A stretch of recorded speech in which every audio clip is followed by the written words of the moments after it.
It enhances your communication and quiets your thoughts. It also strengthens your immunity and heart-brain coherence. Hold the mudra with one hand or with both hands. Remain in this hand position while enjoying the video. Gently bring your ring finger and thumb together.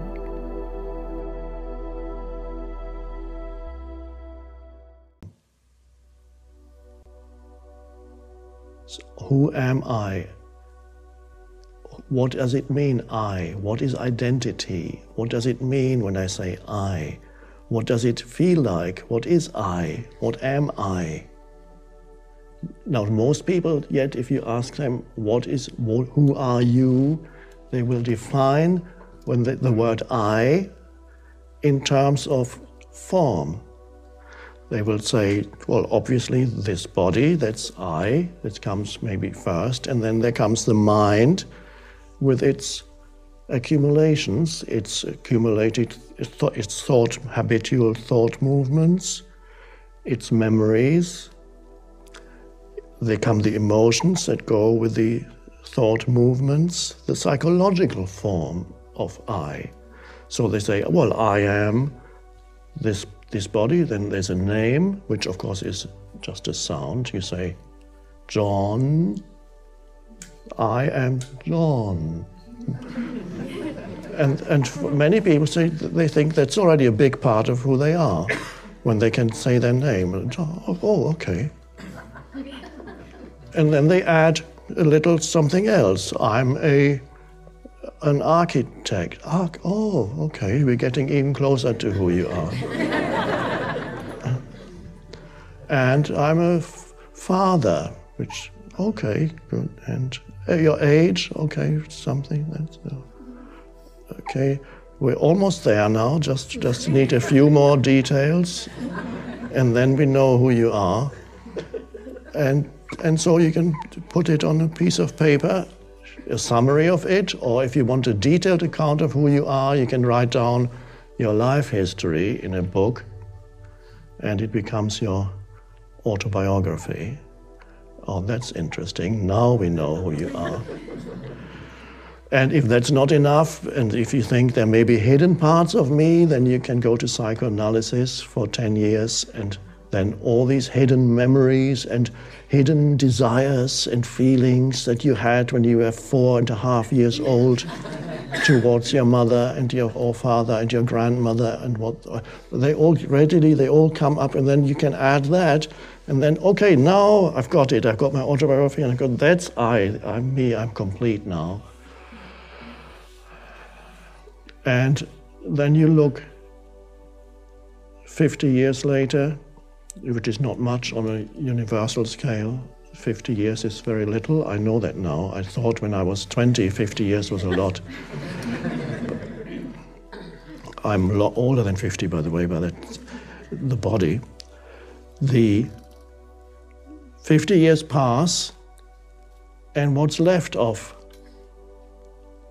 the body and the psychological me, that entity in the head with its history, what's left? Nothing. Well, maybe there's 1 or 2 copies left of your autobiography, and maybe one person finds a copy in a second-hand bookshop. This is somebody's autobiography. And your grandchildren or their descendants, well, my mother passed away 3 years ago, and I realized recently that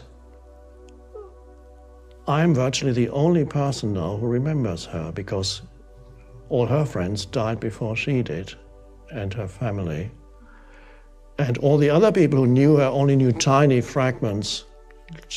They said, oh, she was a little bit of an eccentric, and she was outspoken, and so on. They had little fragments, but the person who really remembers more than a fragment is me. And when I go,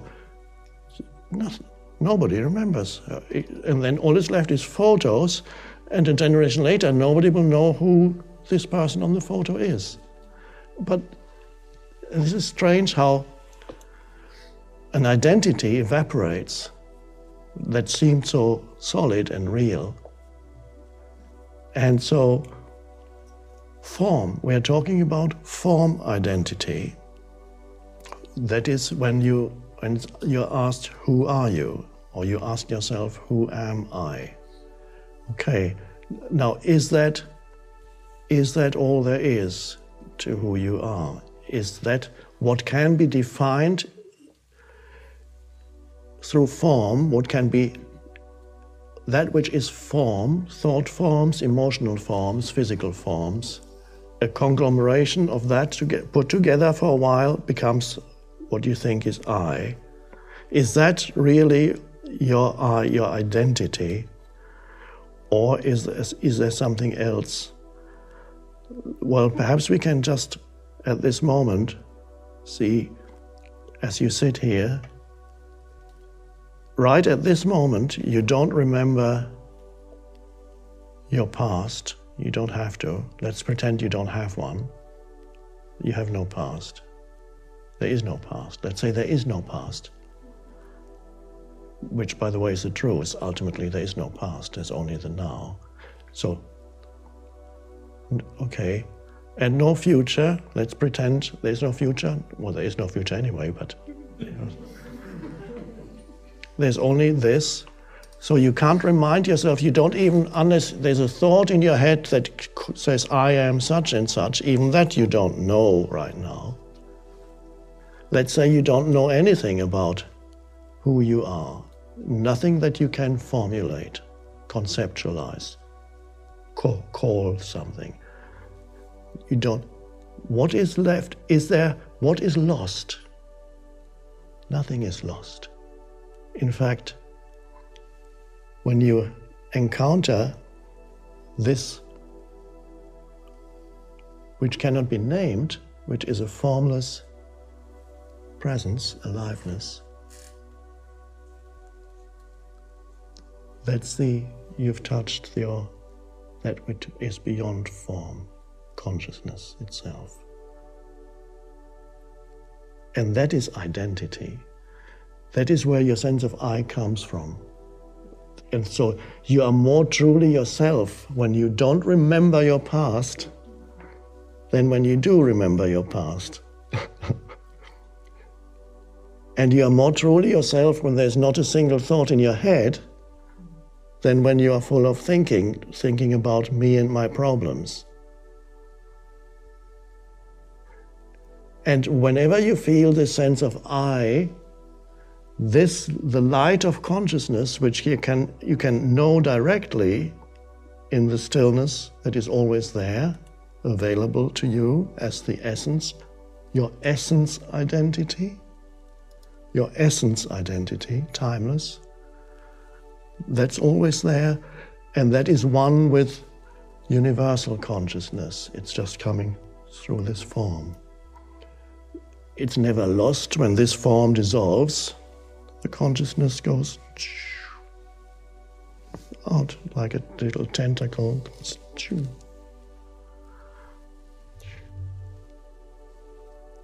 Being.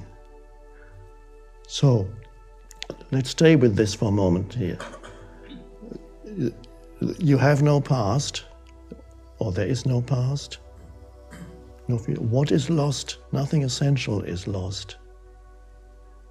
You get a stronger sense of who you are in your essence when you are not telling yourself in your mind who you are.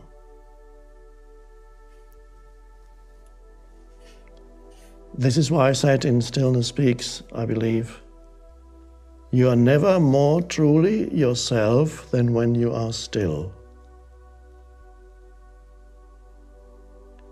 And still means, of course, the mind becomes still. It's an inner, whether there's noise outside or not, doesn't matter. You're never more truly yourself than when you are still.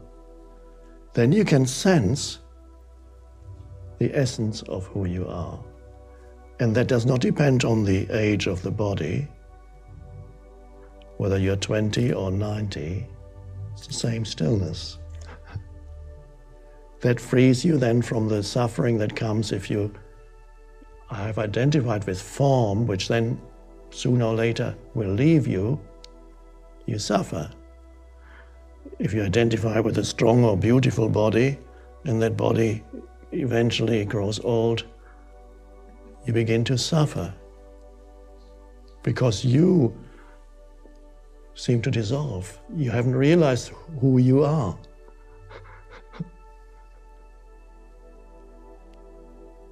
And so you have form identity and essence identity. And suffering arises through knowing yourself only as form identity. My history, my story, my body, my past, my this, my that, my, that's whatever you identify with in the world of form. If you know yourself only as that, that's a state of unconsciousness, the dreamlike state. Consciousness is dreaming the dream of form. And then it acts attempting to become free of its inner state of incompleteness, dissatisfaction, and fear, which is inevitable when all you know is your form identity. There's always underneath the surface, or even very much on the surface, there is dissatisfaction, fear, unease, discomfort, fear. I am not enough. This is not enough. This is not the right place where I am now. This is not the right people I'm with. This is not the right thing that I'm doing right now. There comes the need to go out and search for more forms that I can identify with so that I can feel more complete. But the only way you can actually reach the state of being at home in being rooted in yourself without the dissatisfaction that always comes again and again and again, and without the fear. The only way is encountering that which is beyond form, and it's so much, it's right here, it's closer, it's God's realization, it's another word for it, but let's not go there. The God within, the timeless within. And so the universe then has all the people who are into creating traditionally have been very unconscious, because those who were most identified with form had the strongest desire to manifest and create more things out there and conquer an empire or accumulate more and more possessions or have more power. So they got driven. So all the powerful people, the people who created human history, if you read the history books, they were deeply identified with form, and they're all unhappy, of course. Very unhappy, hoping by achieving this, that, or the other, and conquering this, that, or the other tribe, or whatever, to become free of their state of unhappiness and of incompleteness, and never getting there. And that's been, so traditionally the doers, there were always some people who were not into doing, but in many traditional societies, there wasn't much of a place for them. Later, monasteries came into being, so they could become monks. Long story, but so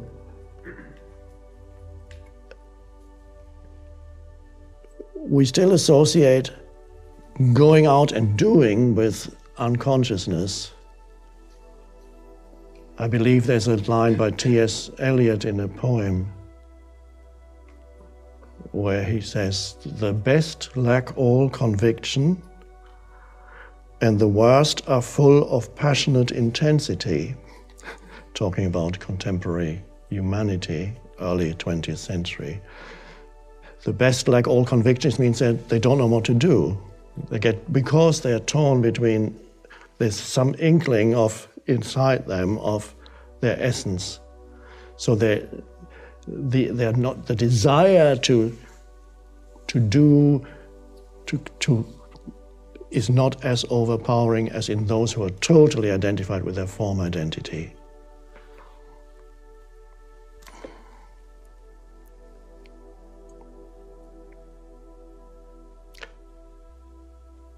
So that's an interesting, where we are at as humanity as a whole is a realization that there is an essence that has nothing to do with the form. And only if we are rooted, if some of our attention is in that formless essence, can we do things in this world without creating more havoc and suffering for others and ourselves. If we only go into doing without the rootedness in the eternal dimension, which is stillness, which is here now, always now, inseparable from now, whatever you do, when you lose yourself in the doing, identify it again with form and creating some new problem. So the foundation for all doing is conscious being. So that's the important realization about what about manifesting. That's good, but before we talk about manifesting, before we build some new building or structure, get the foundation first. Do you have the foundation? Don't start building a house without any foundation. Let's manifest this great business empire. This is going to change the world. Yes, but have you laid the foundation? What foundation? Being. Being? The formless, the eternal. No, we haven't thought about that. No, of course you haven't. You can't think about it.